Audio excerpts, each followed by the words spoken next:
Hello students, this is Raj Yadav and welcome to Chalak study YouTube channel. तो students, इस video में हम लोग सामान्य हिंदी के बारे में फिर से पढ़ेंगे और ये एमसीक्यू पार्ट 3 है। ठीक है, इससे पहले 2 पार्ट मैंने बना दिया है और आप लोगों ने अभी तक उसको नहीं देखा होगा तो प्लेलिस्ट में जाकर उसको देख सकते हैं। आपको हिंदी EMRS नाम से आपको प्लेलिस्ट मिल जाएगी।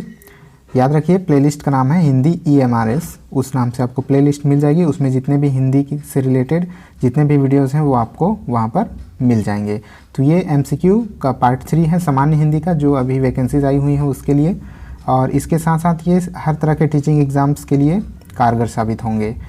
तो आज का जो हमारा टॉपिक है वो है वर्तनी। ठीक है, आज का टॉपिक है वर्तनी, यानी कि स्पेलिंग, जिसको कहते हैं इंग्लिश में स्पेलिंग। तो वर्तनी से रिलेटेड जितने भी यहाँ पर MCQs करेंगे वो वर्तनी से रिलेटेड होंगे। साथ ही मैं समझाते ही चलूँगा कि वर्तनी आखिर है क्या और वर्तनी से रिलेटेड किस तरह के प्रश्न आपके एग्ज़ाम्स में आ सकते हैं। ठीक है, तो चलिए स्टार्ट करते हैं। वर्तनी, यहाँ पर वर्तनी के बारे में कुछ 2-4 लाइनें देख लीजिए, वर्तनी आखिर होता क्या है, उसके बाद हम लोग MCQ स्टार्ट करते हैं।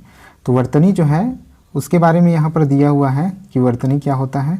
ठीक है, तो वर्तनी जो है लिखने की एक रीति है। वर्तनी क्या है? लिखने की रीति को वर्तनी या अक्षरी कहते हैं। याद रखिएगा, जिस तरह से भी हम लिखते हैं उसी को वर्तनी कहते हैं, यानी कि लिखने की शुद्धता जो होती है वो वर्तनी कहलाती है या फिर अक्षरी कहलाती है। इसे हिज्जे भी कहा जाता है। तो हिज्जे आप लोगों ने सुना होगा, जैसे कहते हैं ना कि हिज्जे कर कर के पढ़ो, यानी कि उसको शुद्ध वर्तनी के साथ एक एक अक्षर को पढ़ो। तो वही होता है। वर्तनी का सीधा संबंध उच्चारण यानी कि प्रोनाउंसिएशन से होता है। तो आपको पता होगा कि प्रोनाउंसिएशन क्या होता है, वही होता है हिंदी में वर्तनी। ठीक है, क्योंकि हिंदी में जो बोला जाता है वही लिखा जाता है। हिंदी एक ऐसी भाषा है जिसमें जो बोला जाता है वही लिखा जाता है। यानी अगर हम जो बोलते हैं, अगर बोलने के अनुसार ही लिखना चाहें तो जो बोलेंगे वही लिखेंगे हिंदी में। इंग्लिश में ऐसा नहीं होता। ठीक है, इंग्लिश में अलग अलग चीज़ें होती हैं, जैसे कि CAT लिखा जाता है। उसको पढ़ते कैसे, हम एक एक अक्षर अगर पढ़ेंगे तो CAT ऐसे पढ़ेंगे, लेकिन मिला करके जब पढ़ेंगे तो कैट ही पढ़ेंगे। लेकिन हिंदी में ऐसा नहीं होता। हिंदी में जैसे कि अगर हम लोग राम लिखेंगे तो उसको हिंदी में पढ़ेंगे भी राम। इसको क्या पढ़ेंगे? इसको रा पढ़ेंगे। इसको क्या पढ़ेंगे? इसको म पढ़ेंगे, और मिला करके राम यही पढ़ेंगे। तो हिंदी और इंग्लिश लैंग्वेज में ये डिफरेंस होता है।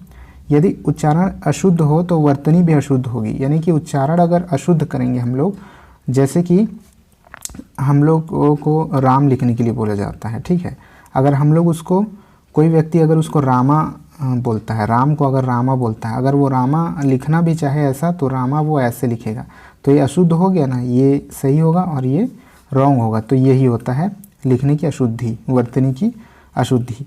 प्रायः अपनी मातृभाषा या बोली के कारण तथा व्याकरण संबंधी ज्ञान की कमी के कारण उच्चारण में अशुद्धियाँ आ जाती हैं। तो या तो अपने लैंग्वेज की वजह से या फिर अज्ञानता की वजह से अशुद्धियाँ आ जाती हैं, जिसके कारण वर्तनी में भी अशुद्धि आ जाती है। जैसे फॉर एग्जांपल मैं आपको बताता हूँ, कई लोग जो है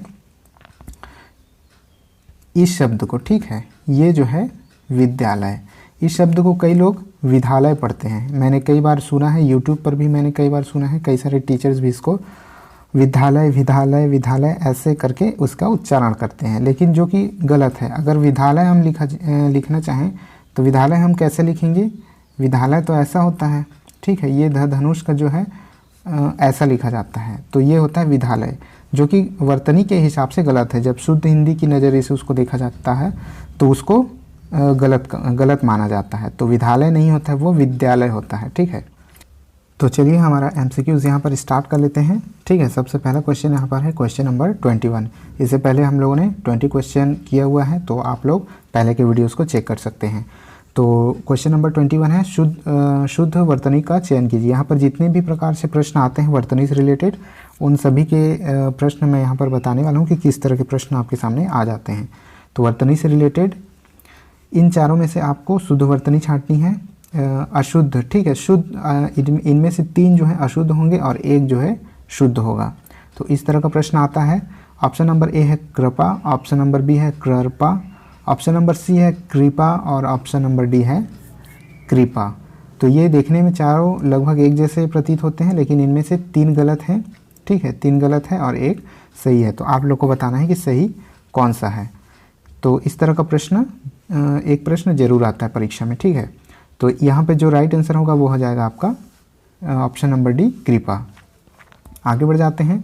क्वेश्चन नंबर 22 है, शुद्ध वर्तनी का चयन कीजिए। ऑप्शन नंबर ए है तरुण, ऑप्शन नंबर बी है तरुण, ऑप्शन नंबर सी है तरुण और ऑप्शन नंबर डी है तरुण। अब आप लोग को देख के ये लग रहा होगा कि ये और ये तो बिल्कुल एक जैसे हैं और ये भी बिल्कुल एक जैसे हैं। तो आप थोड़ा ध्यान से देखिएगा, जो र ये लिखा होगा यहाँ पर, र जो लिखा है उसमें एक छोटा उ की मात्रा है और एक जो र लिखा है उसमें इस तरह से बड़ा उ की मात्रा है। तो इन दोनों में आप फ़र्क करना सीखिए पहले कि छोटा उ कैसे लिखा जाता है। र में छोटा उ इस तरह से होता है और र में बड़ा उ इस तरह से होता है, ठीक है। तो शुद्ध वर्तनी आपको बताना है कि इन चारों में शुद्ध वर्तनी कौन सी है, ठीक है। तो आपका जो राइट आंसर होगा वो हो जाएगा ऑप्शन नंबर ए। ये जो इस तरह से जो लिखा हुआ तरुण है वो आपका राइट आंसर है।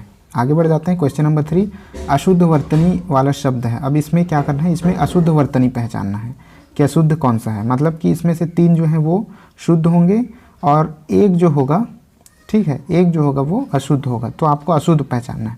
इस वाले में क्या था, इस वाले में एक ही शुद्ध था, उसको पहचानना था। अब इस वाले में एक अशुद्ध होगा, उसको पहचानना है। तो ऑप्शन है आपके ए बहुल, बी प्रणाली, सी बल्कि और डी है उपयोग। लेकिन इसमें साथ ही साथ एक और पैटर्न है, इसमें चारों शब्द अलग अलग प्रकार के हैं। जो इससे पहले वाले हम लोगों ने देखे चारों शब्द एक ही प्रकार का था और इसमें चारों शब्द अलग अलग शब्द हैं। उनमें से आपको अशुद्ध वर्तनी वाला पहचानना है, ठीक है। तो वीडियो को पॉज करके आप अपना आंसर दे सकते हैं चेक करने के लिए कि आपको बनता है या फिर नहीं। तो यहाँ पर क्वेश्चन नंबर 23 का जो राइट आंसर है वो हो जाएगा बी, यानी कि ये जो प्रणाली लिखी हुई है वो गलत लिखी हुई है। जो शुद्ध प्रणाली होती है वो इस तरह से लिखी जाती है, ठीक है। ल में जो है बड़ा ई की मात्रा होता है। आगे बढ़ जाते हैं। क्वेश्चन नंबर 24 है, दिए गए शब्दों में अशुद्ध वर्तनी वाला शब्द पहचानना है। तो अशुद्ध इसमें से कौन सा होगा। ऑप्शन नंबर ए है उब चुभ, ऑप्शन नंबर बी है उन्नति, ऑप्शन नंबर सी है ऊंचाई और ऑप्शन नंबर डी है उभय। आप वीडियो को पॉज करके बिल्कुल अपना उत्तर जांच सकते हैं। तो यहाँ पर जो आपका राइट आंसर होगा वो हो जाएगा ऑप्शन नंबर सी, जो है वो राइट आंसर है, ऊंचाई, ठीक है। ऊंचाई जो यहाँ पर लिखा हुआ है वो उसमें थोड़ा सा मिस्टेक है। जो ऊ है वो छोटा ऊ है, ठीक है। अंक की मात्रा इसमें जो चंद्र बिंदु है वो तो सही है, लेकिन ये बड़ा ऊ होगा, ठीक है। इस तरह से लिखा जाता है ऊंचाई। आगे बढ़ जाते हैं। शुद्ध वर्तनी का चयन कीजिए। अब शुद्ध वर्तनी पहचानना है। ऑप्शन नंबर ए देख सकते हैं ब्रतन, ऑप्शन नंबर बी वर्तन, ऑप्शन नंबर सी बर्तन और ऑप्शन नंबर डी बर्तन, ठीक है। तो आपको जो है यहाँ पर शुद्ध वर्तनी यहाँ पर पहचानना है।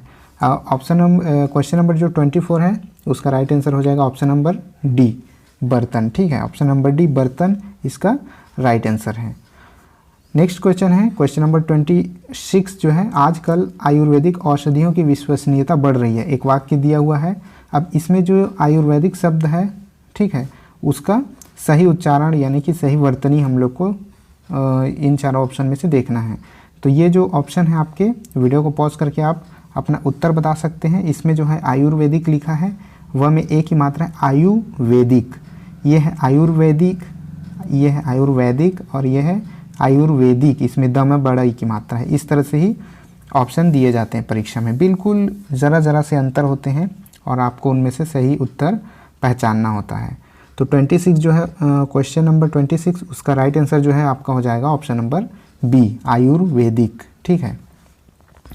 अब क्वेश्चन नंबर 27 है, मैं तुम्हारे उज्जवल भविष्य की कामना करता हूँ। अब इसमें से उज्जवल शब्द के ये जो 4 उच्चारण दिए, 4 वर्तनी दिए हुए हैं, उनमें से आपको सही उत्तर बताना है। ऑप्शन नंबर ए उज्ज्वल, ऑप्शन नंबर बी उज्ज्वल, ऑप्शन नंबर सी उज्ज्वल, ऑप्शन नंबर डी उज्ज्वल, ठीक है। इसमें छोटा ऊ है और इसमें बड़ा ऊ है। तो आपको जो राइट आंसर देना है, ठीक है, वीडियो को पॉज करके आप उत्तर दे सकते हैं। तो जो क्वेश्चन नंबर 27 है उसका राइट आंसर हो जाएगा ये ऑप्शन नंबर बी उज्ज्वल। तो उज्ज्वल ऐसा लिखा जाता है, याद रखिएगा। ये एक मोस्ट इम्पोर्टेंट क्वेश्चन है। ये उज्ज्वल जो है मोस्ट इम्पोर्टेंट क्वेश्चन है और कई बार परीक्षाओं में आता है, ठीक है। अब क्वेश्चन नंबर 28 है, शुद्ध वर्तनी छांटना है। इसमें से नक्षत्र, नक्षत्र, नक्षत्र और नक्षत्र, ठीक है। तो इसमें जो शुद्ध वर्तनी होगा वो आपको हो जाएगा ऑप्शन नंबर बी, नक्षत्र। नेक्स्ट है आपका क्वेश्चन नंबर 29। देखते हैं क्वेश्चन नंबर 29 में क्या दिया हुआ है। शुद्ध वर्तनी का इसमें पहचान करना है। ऑप्शन नंबर ए है कवित्री, ऑप्शन नंबर बी है कवियत्री, ऑप्शन नंबर सी है कवियत्री और ऑप्शन नंबर डी है कवियत्री। तो वीडियो को पॉज करके आप उत्तर दे सकते हैं। इसका जो राइट आंसर है वो हो जाएगा 29 का ऑप्शन नंबर सी, कवियत्री। ठीक है, कवियत्री जो है इसका राइट आंसर होता है। और ये भी एक मोस्ट इम्पोर्टेंट क्वेश्चन है, कवियत्री वाला। जो कवियत्री वाला प्रश्न है वो भी परीक्षाओं में बार बार आ चुका है, तो इसको याद रखिएगा, कवियत्री इसका राइट आंसर होता है। अब जो लास्ट क्वेश्चन है क्वेश्चन नंबर 30। ठीक है, अब देखते हैं कि क्वेश्चन नंबर 30 क्या है। वर्तनी की दृष्टि से कौन सा शब्द सही है। तो इसमें से सही शब्द चुनना है। ज्योत्सना, ज्योतिषना, ज्योत्सना और ज्योत्सना। तो इनमें से आपको सही उच्चारण जो है, सही वर्तनी आपको पहचानना है।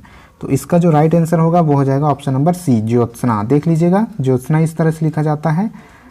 और ये जो है ये क्वेश्चन भी एक मोस्ट इम्पोर्टेंट क्वेश्चन है, तो आप इसको याद कर लीजिएगा। ठीक है, तो ये थे कुछ इंपॉर्टेंट क्वेश्चन। तो जैसा कि आपको पता है कि अभी EMRS की तैयारी चल रही है इस चैनल पर। आप लोग जितने भी स्टूडेंट EMRS की तैयारी कर रहे होंगे वो इस चैनल से लाभ ले सकते हैं। प्रतिदिन जो है वीडियोज़ अपलोड हो रहे हैं अलग अलग सब्जेक्ट्स के, तो आप लोग अपनी तैयारी को हर सब्जेक्ट के नज़रिए से जारी रख सकते हैं। साथ ही जो पेडागोजी के से रिलेटेड जितने भी वीडियोज़ हैं वो अपलोड होने स्टार्ट हो गए हैं, तो आप लोग उसको देख करके लाभ ले सकते हैं। ठीक है, तो ठीक है, अगर वीडियो पसंद आया हो तो एक लाइक और शेयर अपने दोस्तों के साथ ज़रूर कर दीजिएगा। और अगर अभी तक इस चैनल को आप लोगों ने सब्सक्राइब नहीं किया होगा तो प्लीज़ इस चैनल को सब्सक्राइब ज़रूर कर लीजिएगा। इस वीडियो में बस इतना ही। अब मिलते हैं नेक्स्ट वीडियो में, तब तक के लिए जय हिंद।